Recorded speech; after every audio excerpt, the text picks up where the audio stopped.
Hey everybody, it's me, Adam Chapnick with the Security Token Academy, and I'm here at Security Token Industry Launch Week, and joined by a very special guest. He's the CEO and co-founder of Vertalo, none other than the one and only Dave Hendricks. Hey Adam, thanks for joining us. Yeah, you thanks too. for having me on. So, okay, as you know, we are fans of what you're doing at Vertalo, but not everybody's heard of you. So what is Vertalo?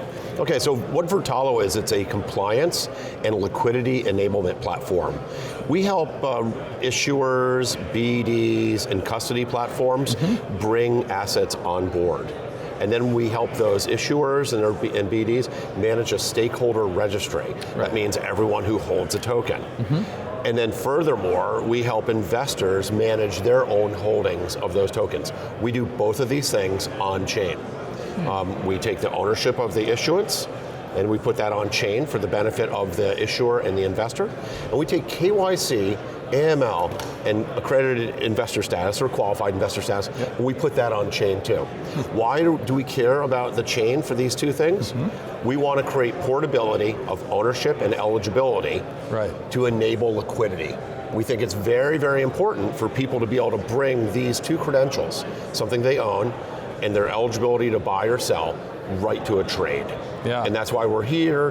We're partnering with so many of the other companies here who are members of the Security Token Academy, and we are here to meet new partners and new clients. Yeah, I'm sure you're going to have a lot of success with that. So tell us how you got into this. This is a super narrow slice of the industry, but it's obviously totally important. What made you decide that this was where you would be? So over a year ago, in September of 2017, we were looking to raise money for our attestation platform. We had created an attestation platform that proved employment and academic history using a smart contract. So our co-founder, Gautam Gujral, who spoke earlier, he and our securities lawyer said, well, we don't think we can do an ICO to raise money, and we don't like a SAFT, because that doesn't seem like it's... there were problems with the SAFT. Lots of problems with SAFT. So in September of 2017, long before all those problems made it to the front page, we decided to do a Reg D security token offering. So we went through the process of working with our securities lawyers, understanding how you'd create a token, and all the issues related to going from a legal document to the production and distribution of a token. That took from September to April, That's a long time. A long time, but we went to school. And so while we did this, we learned all of these interesting holes, all of these kind of nagging issues that would cause problems for BDs, for issuers, for custody. And when we came out at the other end with a 117-page PPM, we said, wow, that PPM represents all of our learning. Let's focus on security token infrastructure. Interesting. And we took our ledger, which was actually well built for this, a two-sided ledger, issuers and investors. That's what you need. And we created a compliance and liquidity enablement platform from what we learned. Because we're an issuer, so we felt it from an issuer perspective. It's not abstract to us. And once we did this, we started talking to all the partners in the space.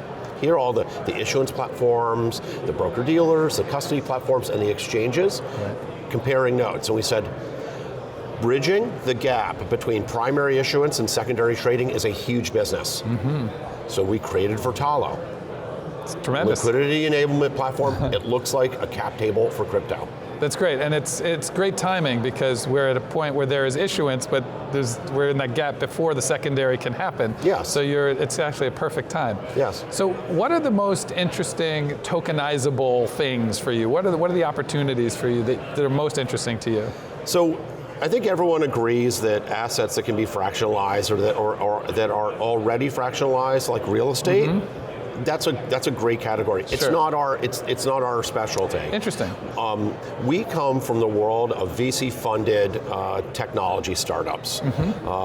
In 2009, I co-founded a startup in New York. It's gotten to be pretty big, but like so many other startups, it's too big to be easily acquired, like a tuck-in investment, because it's more than $100 million in market cap. and it's not quite big enough to go public because it doesn't have like a $600 or $700 million market cap. Right. Between those two spaces, there are a lot of companies there. A lot of companies. I refer to it as the Gulch. There are thousands of venture-funded companies which are too big to be acquired and too small to go public, and they are cash flow positive or mildly profitable, but they're not going to raise another round of funding or something, okay? Yeah, they might not be on a hockey stick anymore, but so they're how still do those good. companies, how do those private technology companies that can't find an easy acquirer or can't go public easily attain liquidity? Right. How do the funds get out of them? How do the early investors, the early angels, the early employees, how do they get some value after they've created so much value themselves? How do they get liquidity? Yeah, that's a great I believe that tokenization of mid to late stage venture funded startups is a real opportunity in the market. Yeah. It will unleash capital, it will unleash talent like no other event that we could say. Yeah.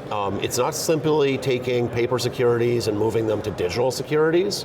It's bringing new capital and restructuring capital in a way that, again, unleashes creativity, unleashes entrepreneurs, unleashes capital. Yeah, I mean, I think you and I know that very personally, but here at the conference, I know there's probably more than a dozen people that have that exact issue where they've been locked up in some private shares forever, and they just wish they had some way out. That's what I'm saying. Yeah. So I love that you bring that up, and I haven't heard that horn being tooted, enough, because I think that is a great call to arms, because those are very motivated people that are in our space. They're motivated, okay, but also, when you've got a company that's, say, 5, 6, 7 years old, it's got real financials, it's a business with clients, it's easy to value. Right. It may be throwing off cash, it's got a track record. Yeah. This is the kind of asset which lends itself well to tokenization. Absolutely, you don't have the price discovery issues are not that difficult. And then there are investors out who like this, but they're not VCs maybe, or they're not going to buy into a late round of a private company, but they might invest in the tokens for a company that is successful in throwing off cash in an area, area they understand, technology absolutely. area they understand. I think that's brilliant. So what about we call it the industry, the security token industry, it's maybe not the right word, but at large, where do you think it's going? I mean, it went from what's that to everybody's talking about it, but it really still hasn't quite started. What do you think it's going to look like, say, a year from now? Is it going to still be grinding slowly forward because of regulation, or is it going to be through the roof or somewhere in between? I think it's going to look a lot like this conference. Oh. We were here in June. Yes. In June, we filled a small room. Right. Almost everybody at the conference knew each other. Right.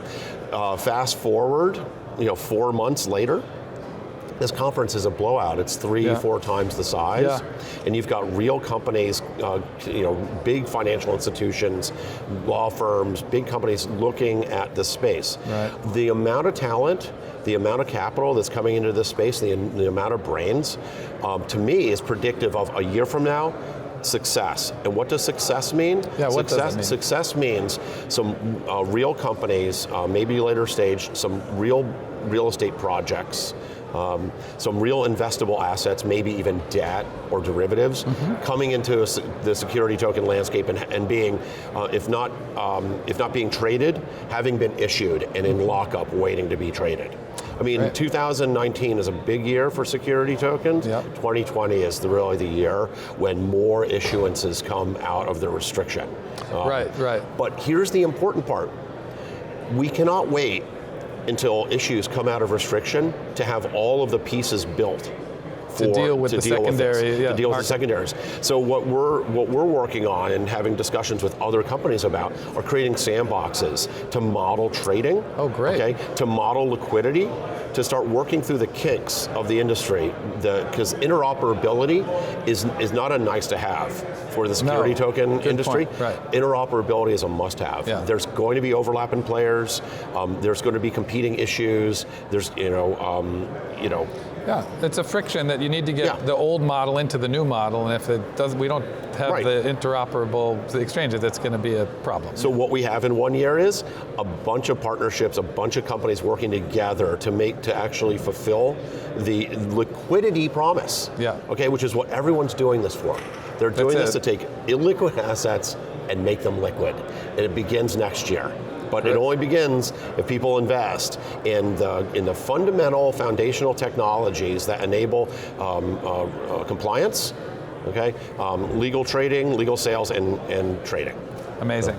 So any concerns that you see, any warning signs, any things you were hoping that we avoid? I think that we will avoid, this crowd's different, I think we'll avoid mooning too early. I think there's built-in anti-mooning features in security tokens. That's good. And I think we'd all love to see the industry moon. Yes. Okay. And but